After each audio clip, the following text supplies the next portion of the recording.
Thank you for calling Late Night Taco Delivery. If you are calling to place an order, unfortunately the store is closed due to the fact that we are about to record a podcast. We'll be closed for another half an hour-ish. If you're calling to listen to the show, congratulations, you are just in time. So kick back, relax, and enjoy.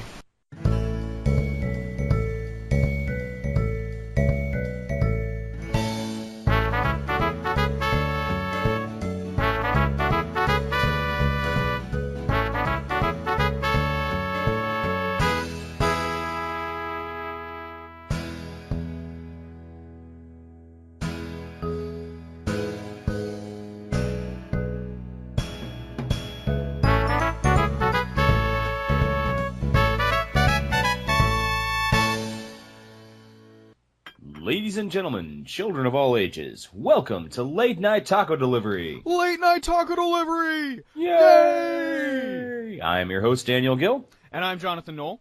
And we're here to talk about nerd stuff. As always. As always, for 20 episodes, we have been talking about nerd stuff. And isn't that pretty awesome? I am so happy with us. I have never stuck with anything this long in my life. Well, let's see, this is roughly, 5 months worth of stuff? So, yeah. I think the only thing I've ever done longer is breathe. Blink. Yeah, I'm very good at blinking, yes. I should blink professionally. Woohoo! As this is the 20th episode, we should begin, as always, where we always begin. What are we geeking out about? I'm geeking out about a couple different things. All right, for some reason, the last couple of days, I've been obsessed with H.G. Wells' War of the Worlds and Prohibition. They have nothing to do with each other, but apparently this is what my brain is interested in. So I'm rereading a book called Last Call: The Rise and Fall of Prohibition. The Ken Burns documentary from a couple of years back, Prohibition, was based on this book. Oh, really? Yeah, and it basically talks about the rise of Prohibition from its start in Oberlin, Ohio, which is just down the road from us. That's where the temperance movement started. And right now I'm in the process of the 18th Amendment has been passed, but it's still being debated. And a lot of different things are happening that basically say they're thumbing their noses on anything resembling Prohibition. Sheesh. Various breweries have discovered if they just sell malt syrup, people can make beer at home. That's brilliant. Yeah. My grandfather was telling me when he was a kid, this is years ago because he's unfortunately passed away, that at Kroger's they used to sell winemaking kits, or not winemaking kits as they called them. It had instructions of what not to do to not get wine. Nice. It's like, please do not mix this concentrate with sugar, put it in a dark place, and cover it with a vapor lock. If you do these things, you may end up with illegal wine. I'll take 5. But what really blew my mind, though, was one of the characters that's in the book, one of the real-life characters, was a woman named Gertrude Lithgow. Mm-hmm. Her nickname was the Queen of the Bootleggers. She lived in Nassau in the Bahamas, and she was the only woman that had a license to sell alcohol down there. Dude. Which basically was a license to print money. Yeah, that makes sense. I mean, basically, she was, getting shipments from all over, from Mexico, from the Bahamas, from England, from France, and then selling the alcohol to bootleggers to shipping it back to the United States.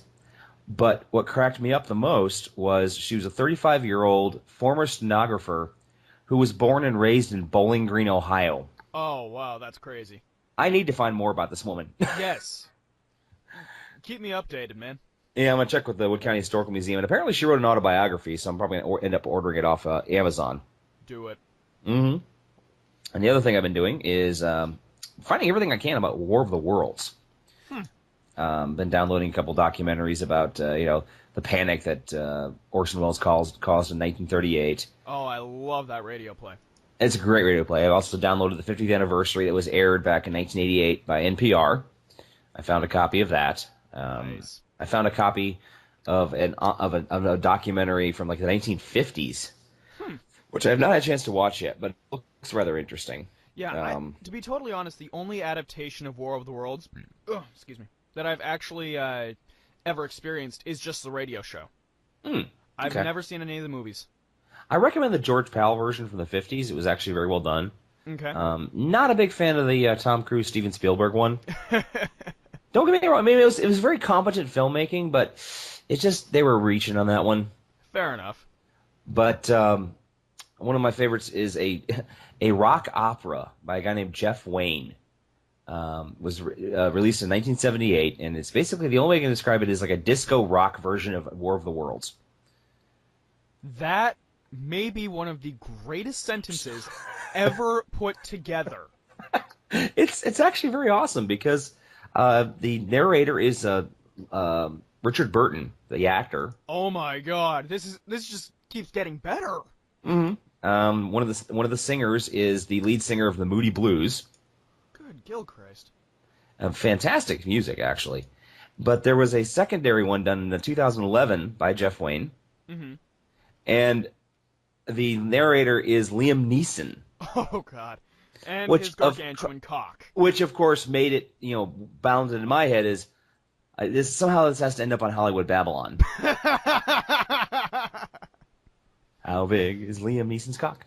And I'm just imagining, in a world where the Martians are invading, one man can save us. Mr. Neeson, drop your pants. Your country needs you. Oh, God. Instead of the aliens singing, ooh, long, they sing, ooh, schlong. Ooh, schlong, long, long. Long. Instead of the Thunder Child getting taken out by the Martians, Liam Neeson's cock knocks it into a Martian. Knocks the tripods right over. He just swinging back and forth. I've got a particular set of skills that makes me a nightmare for people like you. Ka-bonk, ka-bonk, ka-bonk, ka-bonk. Oh, that's crazy. Yeah, and that's what I've been geeking out about. Fair enough. Let's see. This week I have been geeking out about. There's a series out there called Scientifically Accurate. Okay. And basically, it is kids' cartoons theme songs worded so that they are now scientifically accurate. Now, some of these are terribly politically incorrect. All of them have something to do with penises. It seems to be a theme tonight. And, like, for instance, the SpongeBob SquarePants one, which I highly recommend, starts out with one of the Somali pirates from Captain Phillips, I think is the movie. Has Tom Hanks in it. Oh, yeah, I remember that movie. Yeah. Hey, kids, you ready for some science? Aye, aye, Captain! I can't hear you. Aye, aye, Captain! Oh! Ooh. It was not right. Who lives in a skyscraper under the sea? Andrew Ryan. Sorry, it was someone rewrote SpongeBob SquarePants for Andrew Ryan for the game BioShock. It's really damn funny. I'll have to find it and send it to you at some point. Please do. Another one of my favorites was the Teenage Mutant Ninja Turtles one, which, yeah, it was... And they also did a Thundercats one. Yeah. Thunder, thunder, thunder, Thundercats. The Pinky and the Brain one is terrifying. Really, just terrifying. I will have to check that one out. The other thing that I'm geeking out about is that the rest of my View Askew movies came in. Finally. Ooh. Do you have the complete set now? I have the complete set. Excellent. I mean, except for Jay and Silent Bob's Super Groovy Cartoon movie, but I'll get that one eventually. Okay. I keep forgetting that's actually a View Askew movie. Technically speaking, it's a Smodco production movie, but yeah, I guess. Okay. I mean, it features the characters from the View Askew universe, so... Right. What's up, Lunchbox? I even got the animated series of Clerks. Nice. So that is all mine. All mine! He's gone mad with the power. And I also saw Hairspray at the high school. Yeah, you mentioned that. Yeah, I thought it was okay, to be totally honest. I feel like some of the actors needed more padding. Literally. Literally. And the mics were, I mean, throwing stones in glass houses and all that. Yeah. But the mics, oh, the mics. Not so hot. No, beyond that, the acting was pretty solid. I felt like it moved a little too fast. Like the Okay. story moved too fast. It just, something about it just didn't feel right. Mm. Oh well. But yeah, that's what I'm geeking out about this week. Oh, God. What? Well, I didn't break the streak, apparently. What's that? We'll tell you when we get to things that should not be. Oh shit. Sorry. Oh, I think I already know. Oh shit. Well, I guess now is as good as a time as any, as to introduce this week's geek news, as always. Geeks news. We need like a little like a little bit of music or something for that. Yeah, we really do. We'll figure something out. Okay. So, I suppose really we should start off with the Nepal earthquake. I mean, it's not exactly geek news. Right, but it is pretty sad. Yeah. Magnitude 7.8. Mm-hmm. And there are over 4,000 dead, and it was right near Kathmandu. Right, including one of the executives from Google. Sheesh. Yeah, 4 Americans died on a base camp of Mount Everest. And of course, being we're stupid Americans, that's what we pay attention to. Of course. Not the little brown people who died. 4,000 people did pass away, and there is, I believe Facebook is doing a donate right now. Yeah, I believe so. I actually found out that one of my friends is safe, so. Oh, that's good, that's good. Yeah. All right. Happier news. Right. First photo of Jared Leto as the Joker has been released.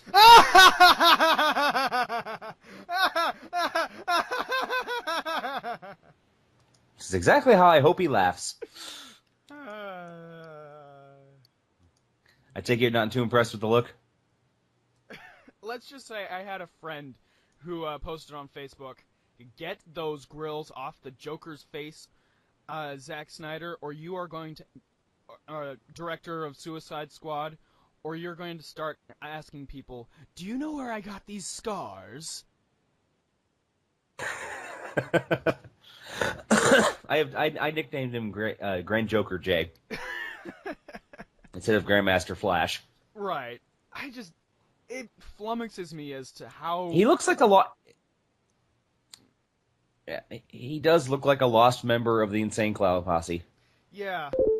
Now, go ahead. Oh, no. You go ahead. Well, basically, a tweet came from the costume designer of Suicide Squad going, guys, this is just a promo. It's not really what it looks like. And they have shown some other photos of what he looked, some other things that they've seen. And when he's wearing his suit and such, it doesn't look that bad. So, I don't know. Some of the internet reactions have been pretty hilarious. Oh, God, yes. Oh, wow, I can tell this version of Joker is a real bad dude because his origin story involves falling into a vat of Hot Topic. Oh, I like it. Or, when you forget about an auto-renew subscription. What? The face, has that reaction of panic. Oh, when you fall into it, like, okay. Yeah, when you forget about an auto-renew subscription. That's funny. Also, he shaves his armpits. Well, at least he shaved something. Yeah, fair enough. I saw a photo of a deviant I guess a suicide girl or something. Mm-hmm. She's topless and she's showing off her unshaved underarms. I absolutely have no problems with this. Right. Except that she dyed them bright green. She looked like the Swamp Thing's underarms. If a woman doesn't want to shave, that's no problem. I've got no issues. If you want to dye your hair, your pubic fur, I got no problems. But if you're going to dye it green, it looks like you've got some sort of a fungal infection. I'm sorry. Suddenly, the Alan Moore Swamp Thing is it Alan Moore? Yeah. Okay. Suddenly the Alan Moore Swamp Thing just pops right out. Yeah. You want to see my giant-sized man thing? Suck on these tubers. Anyway, but yes. So, that's cool. I got no problems with that. Yeah. Some of the other ones that were really funny is, I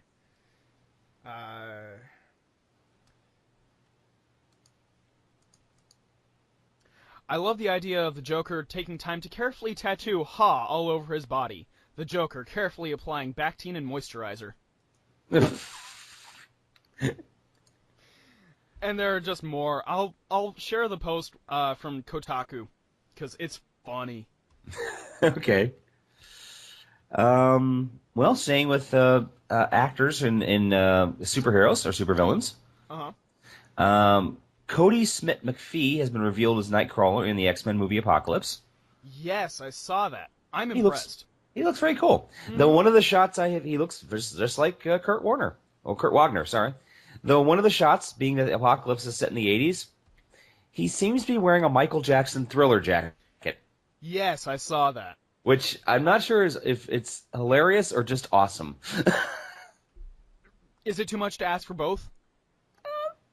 I guess not. No. I just remember Beverly Hills Cop came out in 1985, and by that point, that jacket was already a joke. But it's so retro at this point. It's like, oh wow, that's awesome. Mm-hmm. Speaking of Suicide Squad, okay, a new actor has come onto the scene. Oh, yes, one known only as Common. The rapper? Yes. Oh, I'm afraid to ask who he's playing. It's a mystery role at this point. It's a mystery. Also in the superhero news, we have hundreds of German movie theaters boycotting the Avengers Age of Ultron. Really? Yeah. Did they piss off the bratwurst or something? Yes. Now the bratwurst are going, You have made fun of Lederhosen for the last time! No, the reason why is because, for some reason, Disney has decided that it's a really great idea to piss off the small theaters. And, basically, small German movie theaters are not going to be able to make the same, back payments as larger ones would. So it's just not okay. So basically they're saying, you are don't have enough seating, so fuck you! You are not getting these movies. Yeah, Disney wants theaters to pay back 53% of total ticket sales. Huh. Yeah. So basically, for smaller theaters, anything over 50% is kind of a threat. Well, to be fair, the first week is normally paid. Most of it is paid to the studios. Yeah. And then it's a sliding scale after that. The more the movie is in there, the more money the actual theater makes. So that's why they make so much money on their concessions. Yeah, but still, it's just one of those. I'm not sure if the 53% is standard or not. I would assume like 50% is.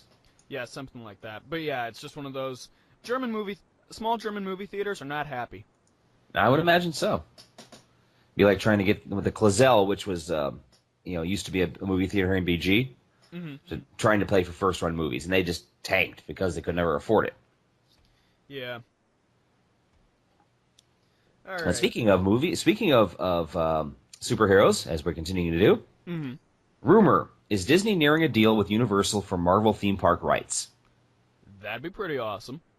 For those of you not in the know, Universal Studios Florida at the Islands of Adventure has an entire island themed toward Marvel. They've got a really impressive Spider-Man ride, apparently. Very impressive Spider-Man ride, an Incredible Hulk coaster, the Doctor Doom Fearfall, Storm's Teacups, as in Storm in a Storm in a Teacup. Yeah. Yeah. But because of the situation they have, Disney's not been able to actually do anything with their Marvel movies in Walt Disney World. They can do anything they want in Disneyland, but it has to be across the Mississippi. But apparently, Disney and Universal are coming to an agreement. Rumors indicate that some of the Marvel attractions at Islands of Adventure are closing or being rethemed. Before the end of the year, the Incredible Hulk coaster and Doctor Doom's Fearfall are expected to close. Hulk is expected to get a huge renovation that includes a completely new theme, while Doctor Doom's Fearfall is rumored to simply be removed. Interesting. And what's interesting about removing the Fantastic Four themed Fearfall is the current war Marvel is waging on Fox. Fox is rebooting the Fantastic Four, despite the wishes of Marvel Studios, and in return, Marvel is killing off the Fantastic Four in comic books until Fox stops making the movies. Fair enough. Mm-hmm. So, I mean, basically, I've already been rallying for many episodes now that Fox should just give up the Fantastic Four already, because they're taking it in a whole new direction that just doesn't say Fantastic Four at all. Right. It's more Interstellar than Fantastic Four. Yeah. It's no secret that Marvel theme park attractions are a work for Disneyland Resort as early as 2018, but the Iron Man Experience ride is already set to open in Hong Kong Disneyland in 2016. Mm-hmm. So basically, Disney is really doing its best on its world domination tour. Well, speaking and of to be honest, I wouldn't mind Disney getting the rights to all the Marvel stuff. I know it's not going to happen with X-Men because Sony's like, fuck you, we're making too much money. Actually, that's still Fox. Oh, it is still Fox? Yeah, X-Men is still Fox. Spider-Man is Sony. Okay, that's right. That's when they came to the agreement on that. Yeah, it's also the same reason why we won't see another Hulk movie, solo, for a while. Yeah, because apparently Universal still owns the rights to that. Yeah, they still own the distribution rights. Much like how Fox still owns the distribution rights for Star Wars. Yep, surprise.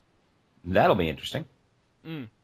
But speaking of Age of Ultron and more Marvel, did you see Robert Downey Jr. walk out on Reporter? Yeah, actually, and I completely support him. Same here. What the Reporter was just about to do was not cool. Why don't you go ahead and tell our 12 loyal listeners what he was about to do? Well, Krishan Guru Murthy was interviewing Robert Downey Jr. for Age of Ultron. Pretty standard fare. And then he started going into Robert Downey Jr.'s past with addiction and drugs and all of that. It basically became really, really awkward because, first of all, you don't ask him about that kind of thing. If you're trying to keep somebody clean and sober, there are other things you can do, especially when they're trying to hype up a movie. Right. And so Robert Downey Jr. basically took him to task for it and said, "Look, are we reporting on a movie or talking about me?"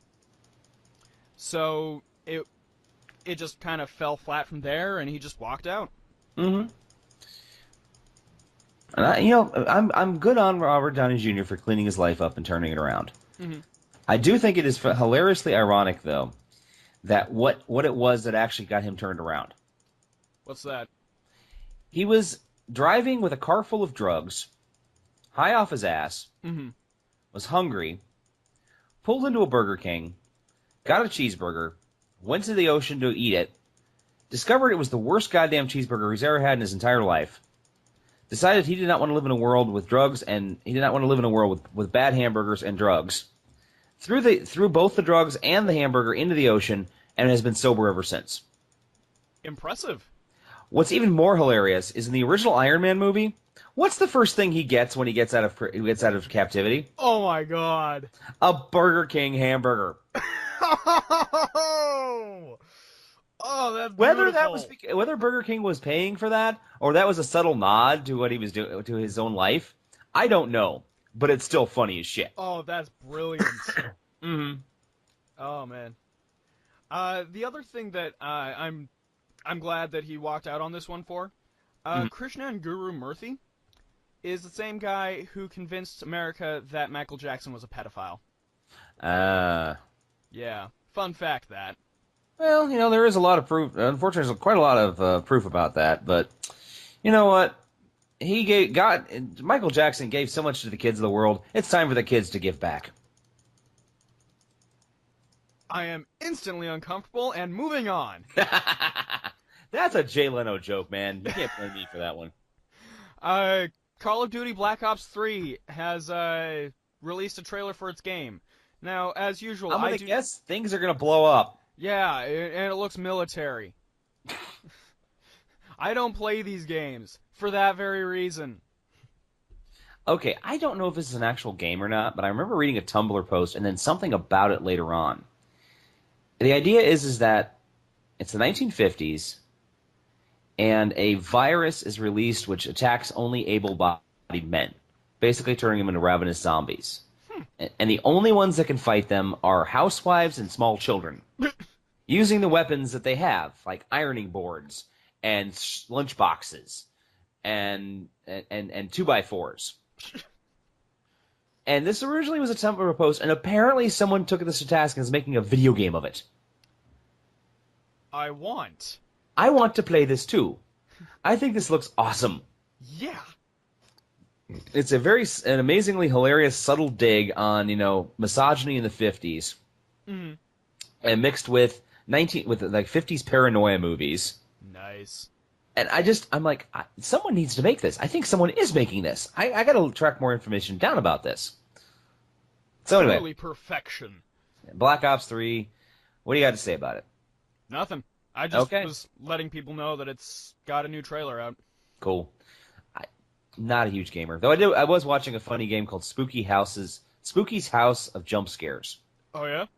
Currently it's a freeware game, and you are just this guy in this big castle which has 1,000 rooms that seem to link up randomly, and a ghost named Spooky is trying to kill you essentially. Huh. And some of the jump scares are just the most adorable little cardboard cutouts of like ghosts and skeletons and octopi and pumpkins. Like, oh, that's so adorable. And other ones are fucking terrifying, Satan shit this into his toilet bowl kind of monsters. Who charge your ass. Of course. And you basically spend the entire game running. Right. And there is no rhyme or reason to the place, so you're like, fuck me. And I was watching a guy let's play it on YouTube, and it looks like a lot of fun. It's one of the few jump scare games I would be willing to play. Huh. But it's currently available on Steam, and it's free. Hey, I like that. Speaking of things that are horrible, sorry, The Dark Knight 3: The Master Race completes trilogy and legendary Dark Knight saga. Superstar writer Frank Miller returns to Batman to complete the trilogy that he started with The Dark Knight Returns. And it's 2001 follow-up, The Dark Knight Strikes Again, which was awful. That's what I hear. Now that I actually have the title for that, I'm going to go look it up and then scream. It looks horrible. It's being written in conjunction with acclaimed writer Brian Azzarello. Oh, okay. Who's written Joker comic, Wonder Woman, and 100 Bullets, which I actually have read bits of, and it's a very good series. All right. On the 8-issue comic book periodical, will be published twice a month under the DC Comics imprint. It's marking the 30th anniversary of Dark Knight Returns, and it's going to basically finish the story of the Dark Knight. And hopefully Brian can keep dear sweet Frank Miller from losing his goddamn mind. I don't count on it. Horse, horse, horse, horse, horse, horse, horse. I tell you about my friend who actually, Frank Miller directed a movie called The Spirit, based on the classic Will Eisner comic book character. Okay. Now, The Spirit was a newspaper insert for about 30 years, and Will Eisner is one of the greatest comic book writers / artists of all time. There's a reason why, excellence in comic book work is called the Eisner. Mm-hmm. Let me guess, this movie is shit. Oh, shit! What happened? I have the cat in here. Aw. Hello, kitty. Sorry. I actually closed the door, and the cat was still in here. She's like, haha, I'm a purring ninja. Daria, out. Anyway, no, So the Spirit is a fantastic character, fantastic art. I mean, people have, artists have learned for generations at the feet of Will Eisner. And Frank Miller decided to make a movie version of the character. And let me guess, it's shit?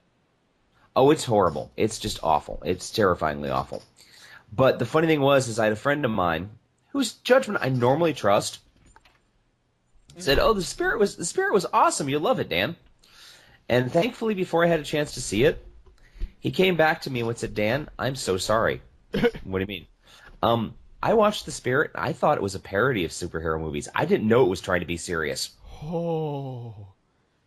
So if you watch it as a parody of superhero movies, it's great. If you watch it as The Spirit, you are going to be sorely disappointed. Okay, I'll keep that in mind. But yes, the station cat has finally emerged on an episode of Late Night Taco Delivery. Meow. Let's see. So, last week we had April 23rd. Do you know why April 23rd is important? It sounds vaguely familiar, but please refresh my memory. 10 years ago, on April 23rd, the first YouTube video was uploaded. Oh yeah, it was the creator at a zoo photographing an elephant. Yep. The episode is called Me at the Zoo. Yeah. And since then, it has taken over the internet video. Yep. Remember back in the old days, we were like, how do they pay for this bandwidth? Let's see here. Actually, I got some good news. Okay. This is happy news. You ready for this? Oh, Christ. You ready for the ultimate? Go for it. Haptic gloves let gamers feel the real virtual world. Woohoo! With the imminent arrival of the Oculus Rift and Sony's Morpheus, the era of virtual reality gaming is nearly upon us. A group of engineering students at Rice University introduced a prototype gaming glove this week that would let gamers literally feel the objects they touch in the virtual world. Ladies and gentlemen, one more step to the Oasis. Just one more. We're getting there. We're getting there. So close. So very, very close. Another historical one. 30 years ago, New Coke reared its ugly head and was suddenly silenced. I remember that. I remember there's so many conspiracies about that, too. Conspiracy theory, sorry. Right. I tried New Coke. I wasn't like, oh my God, this is awful. I was like, it's sweeter than normal Coke. I would have gotten used to it. But people were doing stuff like saying, this is a conspiracy against to get Coca-Cola to have people buy their products again, or they're going to switch from sugar to corn syrup and won't notice the difference. Well, yeah, it was sugar to corn syrup, so yeah.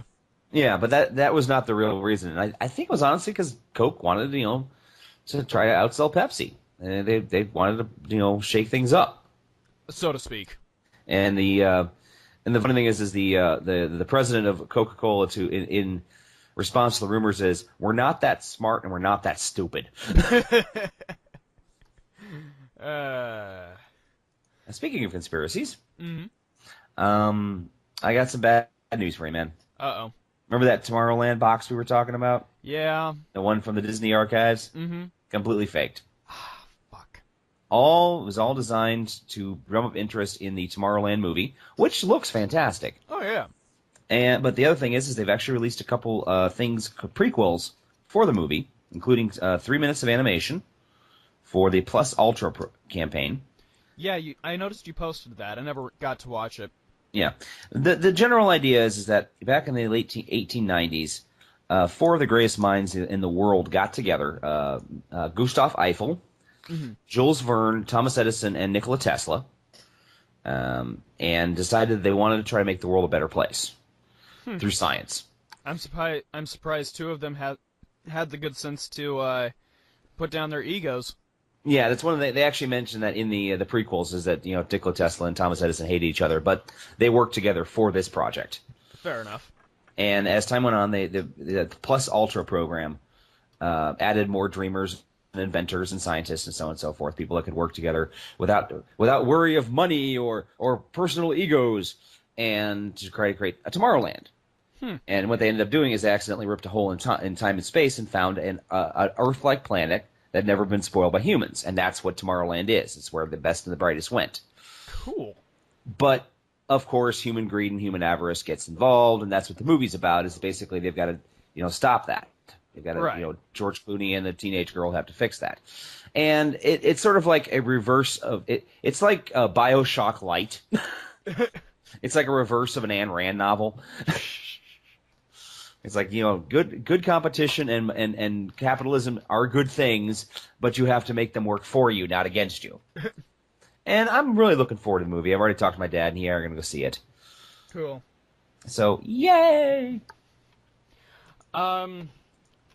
Well, speaking of other things that are on the horizon. Okay. This one is another one of those, oh dear God, they're still doing this thing, aren't they? So you know how we have Teenage Mutant Ninja Turtles 2 Yes. in the works. Mm-hmm. We have a new announcement as to who joined the cast. Yep, I know what you're talking about. This is one of my pieces of news. Yep. Tyler Perry joins the Teenage Mutant Ninja Turtles 2 cast. As Baxter Stockman. So, yeah. at least they got it right. He is black, but he's Tyler Perry. Yep. Now, to be fair, Tyler Perry is not a bad actor. Never said he was. Yeah, but still, he's Medea. I'm just kind of hanging my head because it's Teenage Mutant Ninja Turtles 2. Who in their right minds is going to that thing? Well, they had 3 sequels before. Mostly it's just the fact that they've got, it's Michael Bay involved. I think if Michael Bay wasn't involved, people wouldn't hate it nearly as much. Yeah, but still, it's just... Yeah. Yeah. Okay. In some annoying, sad news, one of the most hotly anticipated video games of the past 2 years has been canceled. Yes, I think I kind of saw something about this. Please, spill the beans. Silent Hills has been canceled, Konami confirms. Now, what this was Hideo Kojima, the creator of Metal Gear Solid, Guillermo del Toro, one of the most amazing directors of our generation, and Norman Reedus, best known for The Walking Dead as Daryl Dixon, were involved to make a first-person horror video game, and it looked fucking amazing. Right. There was actually a teaser trailer, a playable teaser called PT, which was released last year, and it was creepy as hell. Cool. But unfortunately, apparently, Hideo Kojima is being removed by Konami. Guillermo del Toro has left the game, and Norman Reedus has left because his contract ran out. Oh, that's too bad. So sadly, his game is being dropped. It just imploded. It just imploded, yeah, and it looked really good. I mean, Konami was putting money towards it and everything, and I don't know exactly what happened. Well, such is life. Actually, I take that back. Konami delisted itself from New York Stock Exchange. Apparently, they're running out of money. Huh. Interesting. Well, maybe that's what the problem is. Probably. Well, maybe someone else will pick it up. I don't know. Well, speaking of video games. Okay. Speaking of video games, anyway, Batman Arkham Knight has a full new trailer. Yes, and looks pretty. Yes, it involves some of the sidekicks finally. So we finally get the video game of we finally get Nightwing in a video game, which I find pretty rad. And I saw the Red Robin, who looks it looks scarily like Chris O'Donnell from Batman and Robin. Did you not notice this? Did you not see this?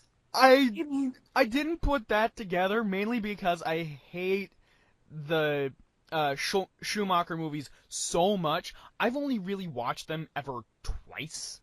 Ah, okay. Same here. Just... My mind kind of cognitively reframed that as they don't exist. They never happened. So yeah. Oh god, now that image is in my head. Fuck, man. Holy great, Batman.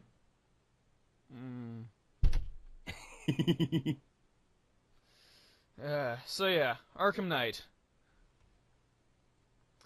You got any more? Yeah, I do. I'm sorry. I've got 2 more, so. This is one of our things that should not be, and as a running joke, it's Disney. Oh, fuck. I knew it. What are they doing this time? New photo and trailer for Disney's Descendants. What? In a present-day idyllic kingdom, Disney's Descendants follows the benevolent teenage son of the king and queen, Beast and Belle from Disney's iconic Beauty and the Beast, who is poised to take over the throne. His first proclamation? Offer a chance of redemption to the troublemaking offspring of Cruella de Vil, Maleficent, the evil queen, and Jafar, who have been imprisoned on a forbidden island with all the other villains, sidekicks, evil stepmothers, and stepsisters. These villainous descendants, Carlos, Mal, Evie, and Jay, respectively, are allowed in the kingdom to attend prep school along the offspring of iconic Disney heroes including Fairy Godmother, Sleeping Beauty, Rapunzel, and Mulan. However, these evil teens face a dilemma. Should they follow in their nefarious parents' footsteps and help all the villains regain power, or embrace their innate goodness and save the kingdom? The film was directed by Kenny Ortega. That's right, the High School Musical guy. I think I've killed John. The fuck?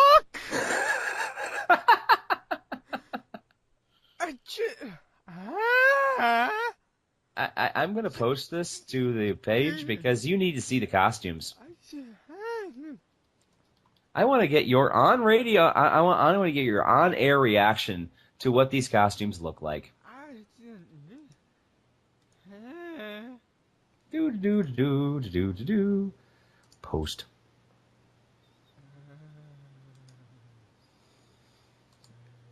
But yes, apparently they made a movie. Oh god, they're dancing. Oh, and there's a trailer.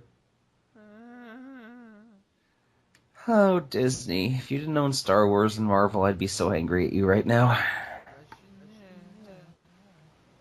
It's like, we was making jokes about Disney that for when they buy a new product, they buy like Marvel or Disney or Universal, they buy Marvel or Pixar or Universal, they take a hands-off approach. They let the creators do what they need to do, and they make great stuff. The problem is the stuff that Disney owns themselves, the stuff they created, they just keep violating the corpses over and over. These wells have run dry. They just don't. Why? Okay, so why is this happening? Here's what I'm seeing. Okay, we have male Elektra. We have Spike from Buffy the Vampire Slayer, except young and gay. Katniss Everdeen with a makeover. And is that the purple one? Yeah. Because seriously, that leather is very Hunger Games. Yeah. And I don't know, I'm lost on the other one. Nice gloves, though. Yeah. I mean, I wear those kind of things all the time, so. Oh yeah. But yes, and then we actually have Maleficent in there, looking rather purple. Yeah. Very. There's a lot of people with purple hair in this movie. Yeah. Never mind. It's Nymphadora Tonks from Harry Potter in the Hunger Games. There you go. I don't know. I don't even. I don't have the words. You know what? I would giggle if, like, as a little Easter egg, you saw Basil and Dr. Dawson run across the screen at one point. Just like cross, like from one mouse hole to another, and just keep going. Kind of like how Pinky and the Brain would make appearances throughout Animaniacs episodes. Exactly. Yeah. That's the kind of thing that would amuse me. Well, speaking of sequels, because I'm trying desperately to regain my brain from that. Jesus Christ. Whoa. Anyway, Kevin Smith has a plan to get Ben Affleck in Mallrats 2. Really? Yes. Technically speaking, he has only 2 people left to call back from the previous one. Did you say 3 or 2? 3. Okay, yeah, because I know that they got 15 of them originals. I don't know who the three. I'm assuming Ben Affleck's one of the three. Yes. He won't say which ones are which. Yeah, there are 18 altogether. Okay. Now, he's got Stan Lee, I know that. He's got was it Ethan Dupree. Mm-hmm. He got Jason Lee. He got Jeremy London, Yep. who was in Toledo a couple of weeks ago. Really? Yeah, that Comic-Con we were talking about. The first Toledo Comic-Con. Yep. He was the guest of honor. Hmm. Being Toledo, being the first time, they couldn't get a huge name, but they got him at least. Oh yeah, fair enough. And I'm going to keep an eye on the reports for next year so we can actually go to it. Yeah. Yeah, at this point, it just says that the basic plan is, well, everybody else has said yes. And really, the role is kind of a cameo deal anyway. So if he decides not to show up, then no skin off anybody's nose. Yeah. I once got in trouble for quoting Ben Affleck from from Mallrats. Oh? Okay. Uh-oh. This is one of my embarrassing stories. Sorry. Story time! Story time. I went to a furry convention years ago. Why does this not surprise me? I've been involved in the furry fandom for quite a while. I actually have been out of it for a number of years now because they're a bunch of fucking weirdos.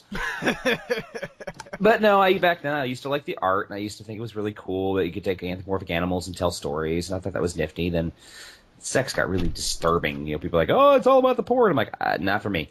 But anyway, I'm at a convention. It's like 1 o'clock in the morning. I walk down to the lobby, looking for parties and such, and what do I see but a life-size inflatable zebra? Oh, so okay. Now I'd had a bit to drink that night, so I walk up behind it, grab its tail, and start humping it, going, "Who's your favorite new kid? Call me Donnie." And apparently the owner of said zebra was rather angry at me for molesting his friend. Oh, dear Lord.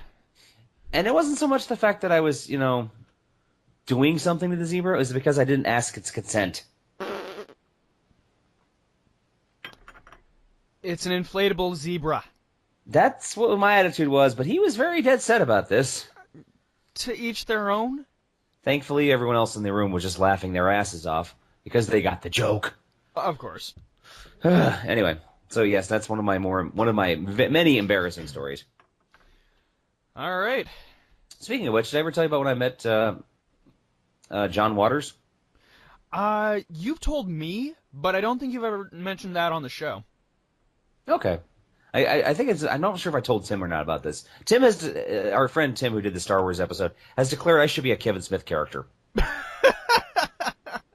Because I have so many great stories and I have good delivery, and he just like, I wish I knew Kevin Smith so I could get him to cast you in his movies. But no, years ago, John Waters came to Bowling Green State University to give a talk, and he showed a couple clips from his various movies, and we ended up watching Crybaby. That was the movie we were watching. Which I still need to see. It's a very funny movie. And basically, it was John Waters gave a talk about filmmaking and growing up in Baltimore and the Baltimore film scene. And afterwards, about 6 of us managed to finagle John Waters to go to a bar with him. Cool. And so we're sitting around the table having a grand old time chatting, and then the bartender, the waitress delivers a martini for him and drinks for the rest of us. And he takes a sip of his martini and he makes his face like, "Excuse me, gentlemen," gets up, walks over to the bar, and basically says, "Darling, you are a gorgeous young lady, but you can't make martini worth shit. Move over." And he proceeds to make a big pitcher of martinis, brings them back and pours it for us. And wouldn't you know it, those are the best martinis I ever had in my life. Awesome. And he also hit on me, which I thought was hilarious. Fair Well, enough. not like blatantly, but it's more like teasing. I'm like, "Oh, Right. Mr. Waters, I thank you for the interest, but I am straight." And he's like, "Oh, honey, you probably aren't, but I don't have time to teach you otherwise." And we continue on the conversation. I'm like, "What just happened? Did I just get insulted? I don't even know." It's John Waters. Mm-hmm. Take what you can from that man. Fair enough. I have the final piece of geek news Okay. for tonight, and it is thus. So you know how I just kind of hate this game franchise, and it just... I don't see the appeal. It's just one of those indie horror games that has just spawned so very much, and it's Oh, kind of spiraling yes. out of control. Out of Uh-huh. control. Mm-hmm. Controller. Five Nights at Freddy's 4, the final chapter, has been announced. For Halloween this year. Yep. I think I already mentioned everything I feel about it in the introduction. Yeah, pretty much. I really have nothing else to say about it. I've never played the game. I own it because a friend of mine sent it to me because apparently he hates me. Um, it's just sitting on my Steam account. One of these days I'll finally break down and try it, but I just don't like jump scares. Yeah. I really do not like that kind of screaming. But there's all these weird fan theories about the game. I mean, there are just 20, 30 page theories that just go on and on and on about what this game means. I'm like, does it really matter? Yeah, it's like, do you really want to dig so deep that you just can't enjoy it anymore? Because there's a word for that. It's called masochism. Obsessive. Basically, we're in a world of Tumblr now. Everyone wants to have their opinion and have their opinion told. Yep. And don't get me wrong, there are some fan theories that I think that are really fascinating and would actually make the stories better. Like, I love the idea of James Bond not being a name but being a rank.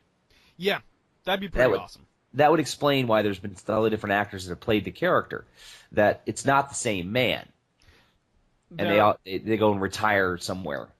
There's a theory out there that, based on one of the earliest drafts of The Empire Strikes Back, Lando Calrissian was actually a clone. Really? Yeah. Huh. Bet you didn't know that. No, I did not. Was he supposed? And you can actually tie that back into maybe he was one of the clones of Jango Fett. Exactly. And yeah, it's discovered by Princess Leia somewhere in the story, and he just says, "Yeah, I saw a guy who had my same face, and there was a certain oneness to it." Huh. Yeah. I like that idea. So. And yeah. I even kind of like the overarching Pixar theory. It's weird but cool. Yeah. I am familiar with it and all of that. I just don't really. You don't buy it? Total truthness. Mm-hmm. I just kind of don't care. Nah. The movies are the movies. I freaking love Toy Story. I love Monsters, Inc. It makes me cry every time. But it's just one of those, does it really need to be that integrated? Good point. Well, like I said, we live in a world of Tumblr. People always are looking for either new exciting headcanons. Newer exciting headcanons or things to be pissed off about. Bingo. I saw someone get pissed off because a young man was tired of flowery candles, so he invented his own called man cans. And he makes them himself. He sells them out of soup cans, mm-hmm. and they have smells like gunpowder and campfire and beard. But he donates all the money. Beard smell?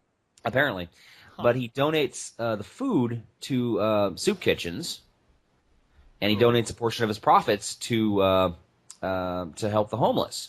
And he's fed almost 400,000 people through this thing already.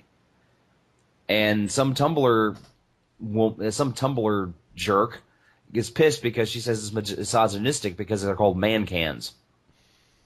And she doesn't care how much he's helped people. It's because he's a man talking about man things.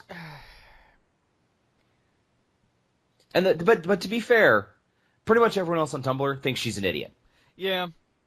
So that's just one of at least helpful. It's one of those situations of there's a line, and you just crossed it, honey. Yeah, you have gone way over. I don't have the words for that. No. So anyway, we really don't have a show tonight, guys. Well, we kind of have a show. We basically, the idea originally was we were going to revisit old episodes and look at mistakes we had made. Problem is that neither Jonathan nor I had time to do this before last week. Yeah, and so we just really don't have the preparation necessary. I've only got like 2.5 episodes worth of notes, so if we ever really want to do it, maybe, but not tonight. No. So we're going to talk about other things instead. Yep. Like, for instance, going through those early episodes, I actually found out that there were some episodes that we wanted to talk about, but at this point, I don't think we really could do a full episode of Late Night Taco about them. Okay, such as? Such as Lost Films. Or, let's see. Let's see. Oh god, nude modeling. What? Yeah, the fact that you did nude modeling. Oh yeah, I forgot. Yeah, I did that. Yep. Those poor students. Or the fact that I have it written down here that we need to do a full episode on Metropolis. Oh man, well we need to. That would be a hard one to do. What can we say that hasn't already been said? Yeah, or do a full Ray Harryhausen episode. Yeah. So tonight, in honor of all those half-baked ideas, tonight is just an episode of mini ideas. Okay. Yeah. Yeah. So let's start with the Harryhausen. All right. Did I relate how I met the guy? Yeah, you did in the very first episode, actually. But please tell it again, because it's hilarious. Okay, basically he was the guest of honor at MarCon, which is a big sci-fi convention down in Columbus. And I'd never seen the guy, and I hadn't actually looked at my booklet yet to see what he looked like.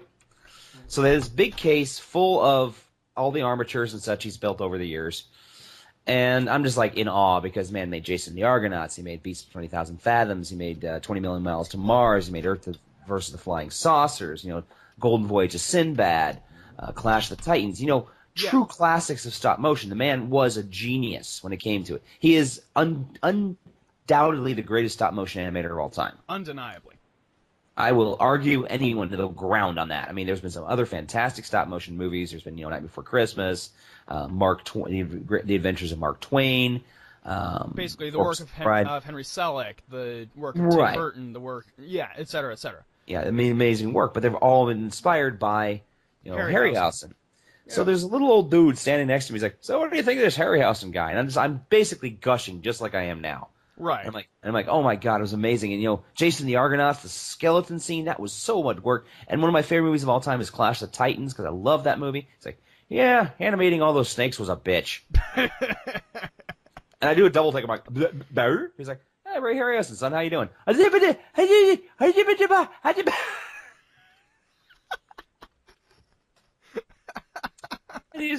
I just kind of babbled for a moment and shook his hand and ran off because I was too embarrassed. Bye, Mr. Hausen. Bye, Mr. Hausen. Yeah. Sorry, you mentioned that all, and since our first episode, I've actually seen Mallrats, so automatically my brain now goes, oh yeah, it's like Brody meeting Stan Lee. Yeah, except I never asked Ray Harryhausen if Caliban had a stone cock. Which, he was like half goat, so do you have like a goat cock? Half man, half goat.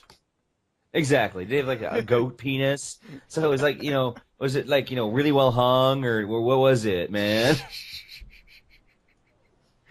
All right. First Harryhausen movie, do you remember? Oh, Clash of the Titans. Oh, really? That was the first one I ever saw. Well, it came out in 1981. Okay.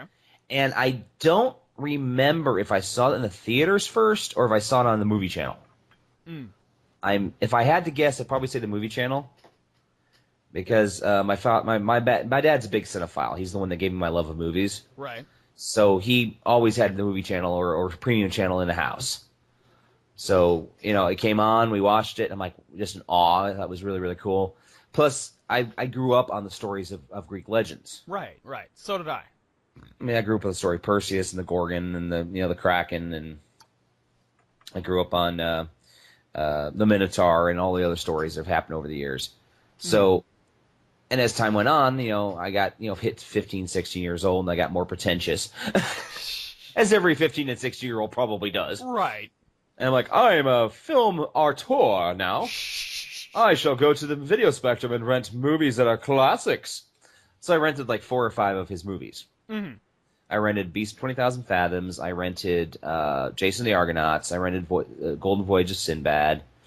And I think I rented Earth versus Flying Saucers. And I watched them all, and I was like just in awe of how good they were. Mm.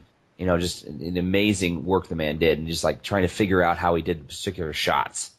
Yeah. I mean, it's just one of those, you look at them and you're like, and so, wait, how did he do that without... Oh! Exactly. Yeah.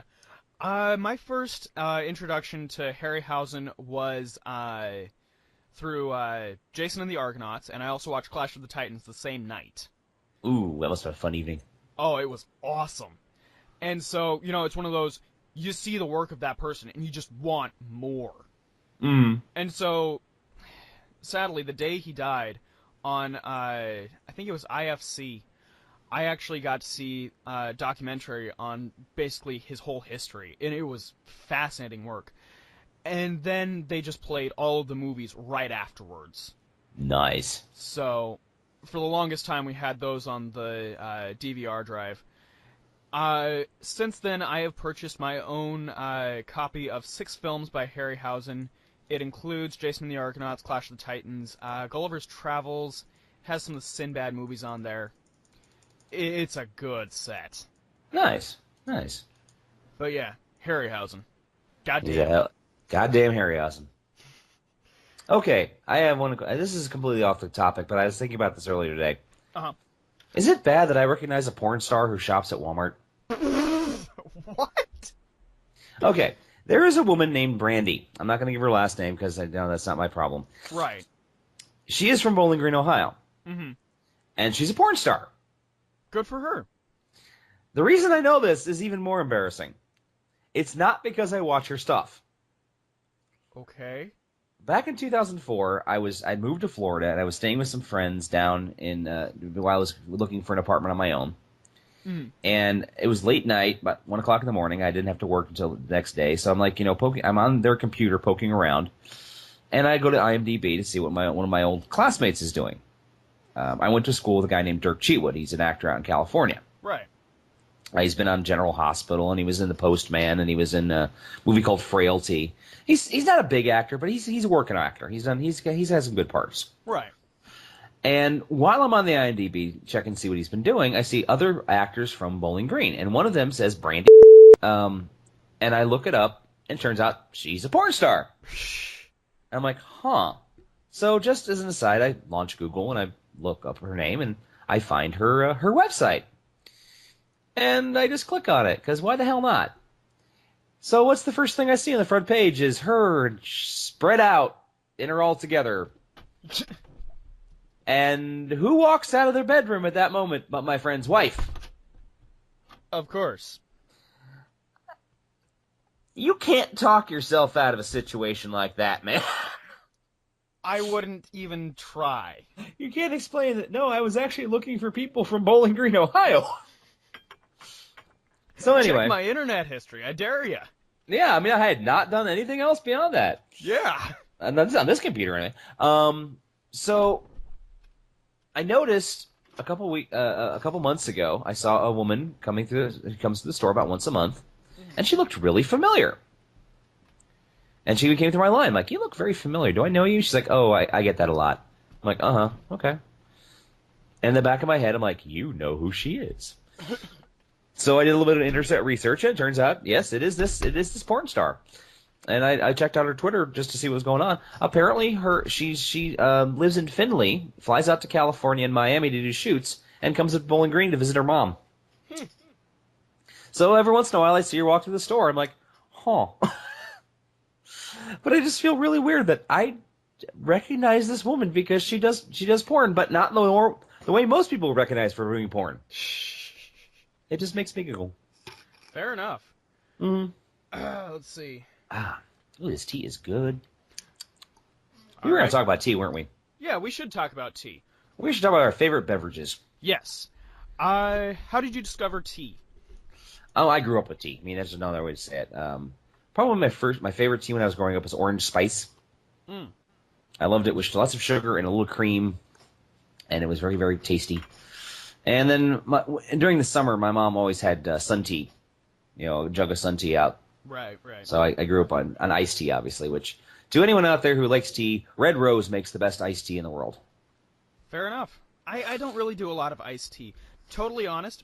Ugh, excuse me.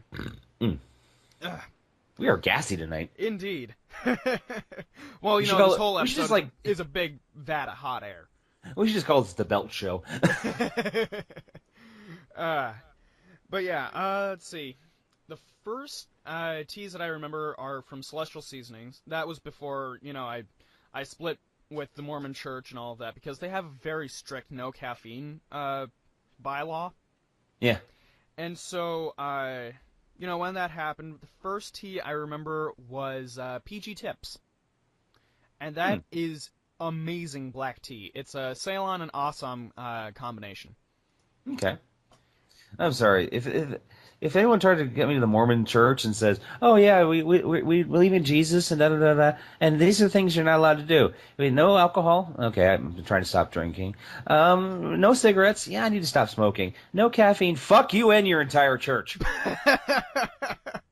Oh yeah, and no premarital sex. Fuck you and your entire church and the horse you rode in on. No offense to anyone that likes premarital sex, that doesn't agree with premarital sex. Yeah. Yeah, that anyone agrees with that. That's your choice. But if I'm going to be with someone the rest of my life, I want to at least know we're going to be sexually compatible. I don't want to go in, the wedding night and the wife comes in wearing a bucket on her head and a tutu, carrying a dead fish. And says, "This is what I like, honey." Because you would see smoke trails and a Dan-sized hole in the wall. It's a cartoon. Exactly, man. I would be gone. This is not, I maybe I'm not going to try before you buy kind of guys, but yeah, I want to know these things. These are things that need to be discussed and experienced before wedding night. Oh, boy. Sorry. Let's see. Let's see. What do we want to say about Metropolis? It's my favorite movie of all time, so I suppose we should say something for our 20th episode, but yeah, we really don't have that much to say. Great movie. Yeah. Stunning. Very stunning film. Visually stunning. Yeah, the print was found in Argentina. Yeah, the work print was found in Argentina. The funny thing is that it's unfortunately another case of Western bias, because Germany and the United States and the other big film restoration was like, we can't find a complete case, we can't find a complete cut of this movie. Meanwhile, Argentina for literally the past 10 years have been saying, we have a work print, we have the entire damn movie. Why aren't you guys listening? And then a couple years ago. It's like, oh, we've discovered this in Argentina. Meanwhile, the Argentine film historians are throwing their hands up in the air and swearing in Spanish because they've been telling us, and we weren't listening. Yeah. Although, I have to wonder what other lost films are in there, because it's one of those situations of, well, you've got this one. What else do you got? You got London After Midnight in there? Exactly. Do you have King Kong Visits Edo? Come on. Do you have the complete 117-minute version of M? Which I've since seen. Not the 117-minute one, but, Right, well, you've seen the movie itself, and it is quite awesome. Oh, yeah. Seriously, whenever Peter Lorre just starts whistling. Yeah, it's just... creepy. Oh, yes. And I mean, like, the scene where he's in the cafe, and he's trying to calm down, he's whistling, and oh, God, that's good filmmaking. Yeah. And when that's good filmmaking. Yeah, I like it when he's being tracked by the criminals. Yes. And the weird camera angles and the going through the floor and doing all these other really weird, cool, awesome shots. But Fritz Lang, he is an example of a director that Hollywood didn't know what to do with. Yeah. I mean, he escaped from Nazi Germany. The apocryphal story. I think I talked about the apocryphal story is that he was actually offered control of the Nazi film industry, and he said, "But I'm married to a Jew," or he is a Jewish. I don't even remember. Is he Jewish or is he married to a Jewish woman? I don't remember. Okay, basically, there's Jewish blood involved with him somehow, and I think it was Goebbels said, "Don't worry, we have ways of fixing that." Oh boy. And Fritz Lang went, I gotta go grab something. I'll be right back. And he ran out of his office and basically ran home, grabbed some stuff, grabbed his wife, and took off, and ended up in Hollywood.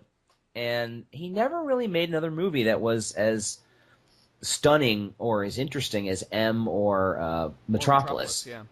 Yeah, and he basically ended up making westerns. Now, he liked westerns, don't get me wrong, but still, there's I love westerns, but compared to like M and other things, it's just another example of Hollywood not knowing what to do with something. Yeah.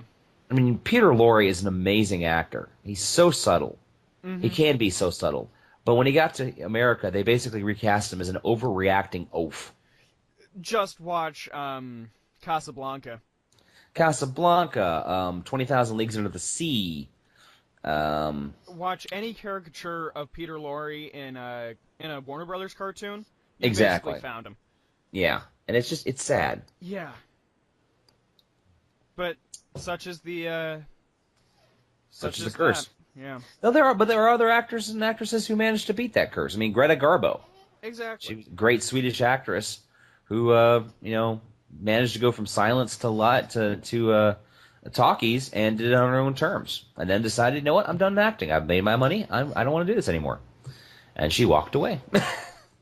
You know, something about this show, just doing this show, mm-hmm. is the fact that every time I come back to this show, I've always found something new because of this show. Mm. I watched M for the first time. I watched Acura for the first time. I watched Citizen Kane, a movie that I should have been watching already, yeah, just for this show. I'm gonna embarrass myself. Go for it. I've never seen Citizen Kane. It's... I've been told it's an amazing film. It's technically wonderful, but it just... To be totally honest, it's a good movie. It's a good story. It's just... I don't think it would be considered the same... It wouldn't stand up to the same standards today. Okay. I mean, it's an amazing film. Don't get me wrong. The cinematography is revolutionary for its time. The acting is stellar for its time. Right. But after a while, it becomes mythical. And then when you see the face behind the mask of myth, mm-hmm. it's almost as disappointing as finding out that inside of Darth Vader's black, fearsome exterior is a crusty old white guy. Is a potato. Who plays the harmonica. Well, my other question is sort of like, would Citizen Kane be as well remembered if it wasn't for the controversy of its making? Yeah, that is a good question too. I mean, it's like some people were like raving over The Dark Knight with Heath Ledger, mm-hmm. and to me, it's an okay movie. And Heath Ledger did a decent job as the Joker. But because he died, are people raving even harder because he's no longer with us? Or because he was that stellar of an actor? I don't think it was because he was that stellar of an actor. He made his choices. Yeah.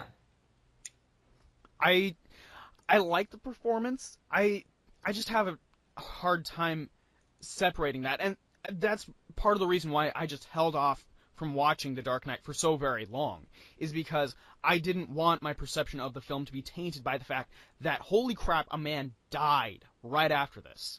Yeah. Or, like, after Dark Knight Rises came out, we had the shootings in Aurora, Colorado. Mm-hmm. I don't want that movie to be tainted by what happened right after it. Right. So, when I say that Dark Knight Rises is an awful movie, let alone a Batman movie. I mean it.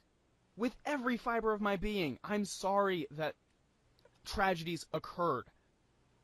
But standing alone, not a great flick. No. But yeah, let's see. What are some of the notes you had? Yeah, some of the other notes I had was I started putting in new Thou Shalt Nots. Okay. So for the first episode, the Thou Shalt Not was Thou Shalt Not make a crappy CGI remake of Citizen Kane. M. M. Oh my God, yeah, that would be a pretty bad one. Or Thou Shalt Not CGI enhance Superman the movie. Actually, I remember discussing this. I was so I liked Kevin Spacey as Lex Luthor so much. Mm-hmm. I wouldn't mind him going back and being, replacing Gene Hackman. Because I remember, Gene Hackman was kind of buffoonish in Superman. Kevin Spacey, he was funny, but he was actually downright terrifying at spots. And he was also having a good time with it too. Yes. And I would have much preferred him over Jesse Eisenberg or whatever his name is. Meh. Just take that away, like the demon that it is. I also had a Thou Shalt Not for the second episode. What was that? Thou Shalt Not have a sequel or a visual reimagining of these movies. Rebel Without a Cause. The Rocky Horror Picture Show. There was a sequel, though. Seriously? Yeah, Shock Treatment. Oh, yeah, Shock Treatment. I forgot about that one. Yeah. Let's see. Oh, and there was another one that was Breakfast Club as a Cyberpunk Odyssey. I would actually enjoy that. I'd like to see it too, but I don't know. The thing about Thou Shalt Not is that it's kind of issued as a challenge. So, yeah, things you wouldn't want to see. Ferris Bueller's Day Off as a rock opera. No, as a heavy metal show. As an existential horror film. Oh. You discover that Ferris and his girlfriend are only all in Cameron's head. Ooh. Ferris Bueller's Day Off redone as Donnie Darko. Now I'm just imagining Cameron wearing the rabbit head because at one point in Twister he's like, "Rabbit is good, rabbit is wise." Oh. Donnie Darko is a romantic comedy. This wacky guy and his bunny sidekick get into crazy adventures involving time travel. Come join Donnie Darko as he explores time and space. This summer on CBS. Oh Christ. Monty Python and the Holy Grail redone as what was it? As a Xanth novel. I can't even imagine that one. It would be like it's kind of like combining two tracks that are stereo, but you've only got them separated so that they're not exactly synced. It would just be weird. Yeah, it would be very strange. I was thinking Monty Python the Cookbook.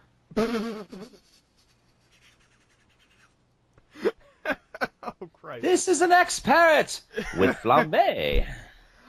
With oyster sauce. Yeah. I actually forgot that there was a Geek News early on in the show. Oh, really? Episode 3, where we announced that there was a show coming to Sci-Fi called Krypton. We did talk about that very briefly, didn't we? Yeah. Nothing ever came out of that. Yeah. We've been doing this long enough where we have news that is now out of date and is never coming back. Yay! I'm both surprised and appalled. Hey, we're doing this for 5 months, and during this summer, you're taking off for a bit. Hopefully, we can continue doing the show. Oh, If not, it's going to be a revolving door of various guest hosts for me. That'd be cool. Yeah, I wouldn't mind that. We get Eric and Tim, and maybe we can get some other people. I want to start contacting some of the people I actually do know that are relatively famous. Mm-hmm. Like Tom Smith. Yeah, I actually would like to have him on a side of nachos. Well, I'm going to try to get Tom Smith. I'm going to contact Stephen Volk, who's a British writer. He's a friend of mine on Facebook. Mm-hmm. He wrote Ghostwatch. Do you remember telling me about that? Yes, I do remember you telling me about that. I'd like to do a special horror episode and see if I can get him to do a three-way with us. That'd be pretty cool. I mean, I'm not promising anything. I'm Facebook friends with Wendy and Richard Penny, who are the writer and artist on ElfQuest, which is one of the most successful independent comics of all time. I remember you saying that. We also would love to get into contact with some of our other heroes, like, of course, Ernest Cline or Kevin Smith. Right. I don't know if I ever get to either of those, but, we can always write and ask. Nothing wrong with asking. Exactly. It's like, we're a small podcast. Please help us. Yeah. Oh, man. And I actually have a note in here that says, this episode is slow. Just on the first episode. Well, we didn't know we were doing yet. Exactly. I mean, we have turned into a podcast that is relatively tight now.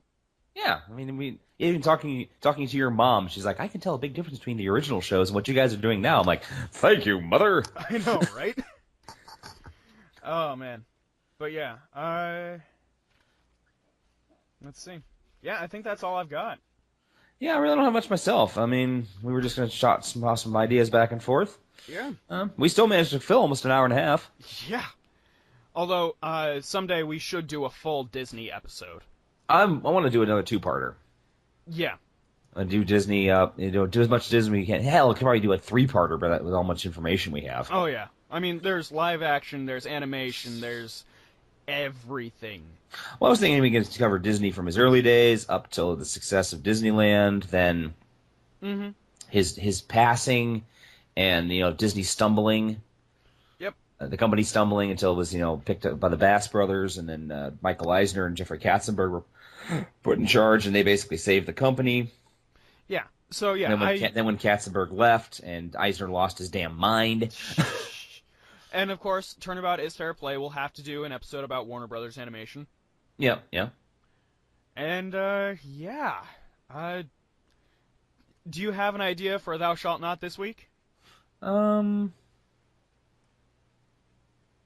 Okay. This just popped up on my list. Do you know who Billy Corgan is? No, I don't really. He was the front man for Smashing Pumpkins. Oh, yeah. He's joined the TNA Impact Wrestling creative team. Okay. He loves pro wrestling. Our Thou Shalt Not will be, what celebrity should never be involved in wrestling? Okay. Thou Shalt Not have John Cleese involved in wrestling. You call that a ministry of silly walk? You call that a silly walk? Do you smell what the John is cooking? With oyster sauce.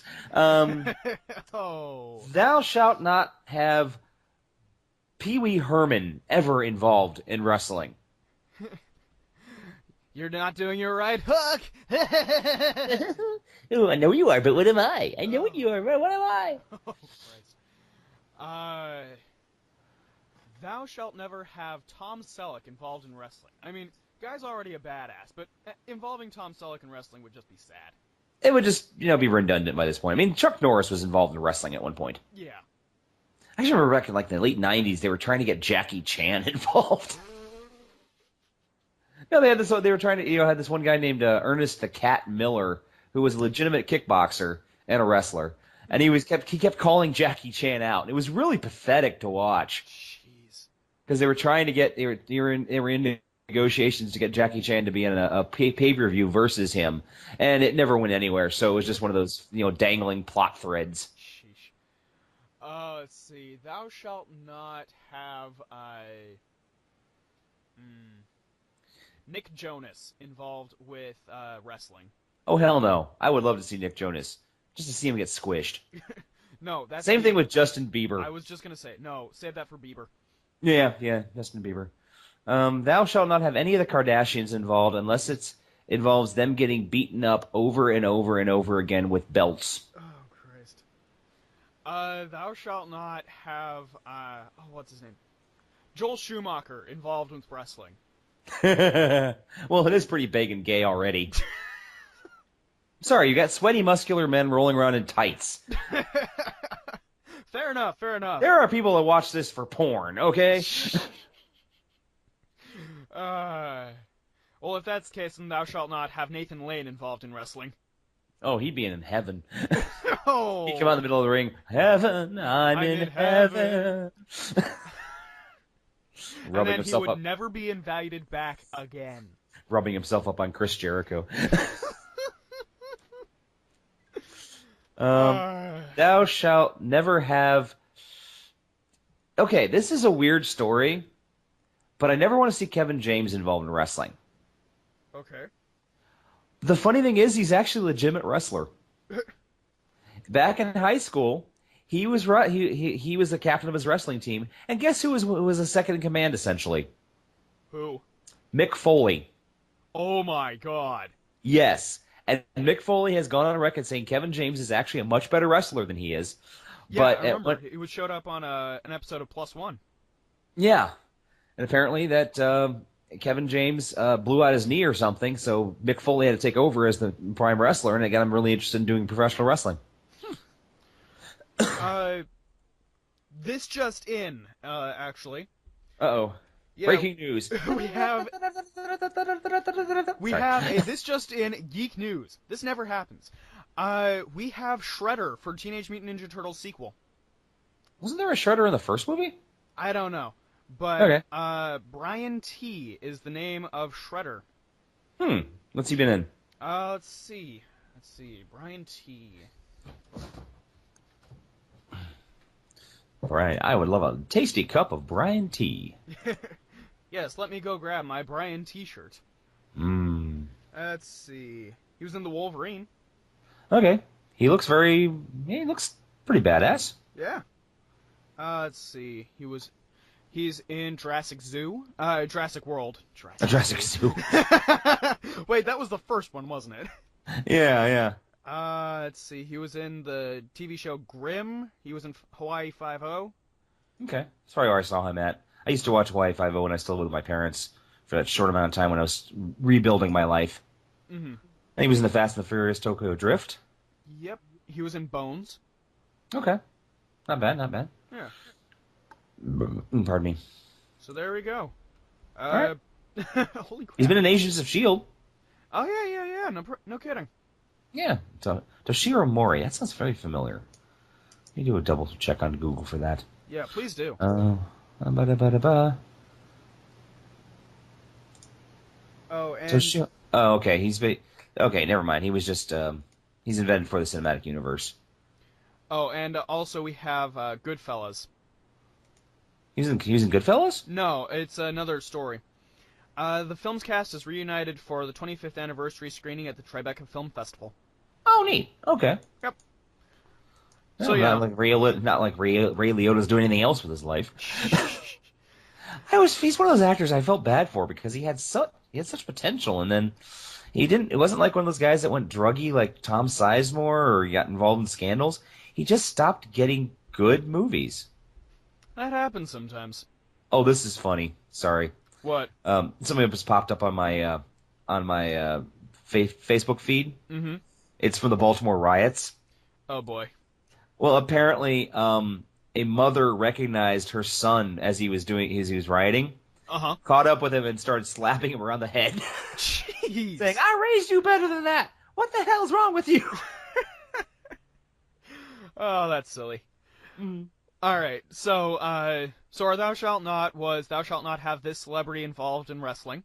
Mm-hmm. And I think we should cut it off at this point tonight. Yeah. Because, dude, we've had a blast doing these 20 episodes. Oh, yeah, I'm so happy that, it's all basically came because you were like, yeah, I made some offhand remark of, yeah, I wouldn't mind doing a podcast. As in, oh, I don't think we're ever going to do this. And next thing I know, like, hey, Dan, I got a podcast set up. Wait, what? Yeah, pretty much. And, I'm very proud of you for keeping me on track. I'm very proud of me for staying on track. And I'm proud of you for keeping me on track, because this show is just awesome. It's almost the air I breathe now. I mean, yeah, I'm still... All right, this last week, I actually got accepted into college for film production. I am so proud of you for that, by the way. Thank you. I'm fully planning on riding you and Tim's wave to Hollywood fame and fortune. And This show has been magic. It has given me so much ideas. It keeps my creative juices flowing, even when I can't think of anything else. So, I thank you, man. I really thank you. No, I'm gonna make me blush. No, I thank you very much, man, because you kept me on. This is like I've stuck with something. I've had a lot of times where I've picked something up, played with it a bit, and I threw it back down. But this show has really made me do something solid, commit to it, and I think it's really helped me out. Great. Well, I think now is the time where we say, if you would like to participate in Thou Shalt Not, feel free to participate on Twitter with hashtag LNTD20 and hashtag Thou Shalt Not. And as always, put in your suggestions. Mm-hmm. And we'd be happy to hear from you. Yeah, we'd love to hear from you guys. Give us some feedback. Let us know what you're doing. Yeah. If you have a suggestion for a guest host, let us know. Mm-hmm. Maybe we'll do our best to get a hold of them. Absolutely. And so from all of us here at Radioactive Walrus Entertainment, the Recording Closet, and Dan's house, where Dan has no pants, this has been Late Night Taco Delivery. Thank you for calling. You may place your order now. Good night. Night. Late Night Taco Delivery is performed by Daniel Gill and Jonathan Knoll, and was created by Daniel Gill. New Bizarre opening by Jonathan Knoll. If you have questions, comments, or a suggestion for a future show, drop us a line on Twitter at Radio Walrus Pod. Like Radioactive Walrus Entertainment on our Facebook, or subscribe to our official YouTube channel, Radioactive Walrus. That's Radioactive with a capital R, Walrus with a capital W, and no spaces. Thank you for calling Late Night Taco Delivery. You may now place your orders. This has been a production of Radioactive Walrus Entertainment. John, what do chickens say?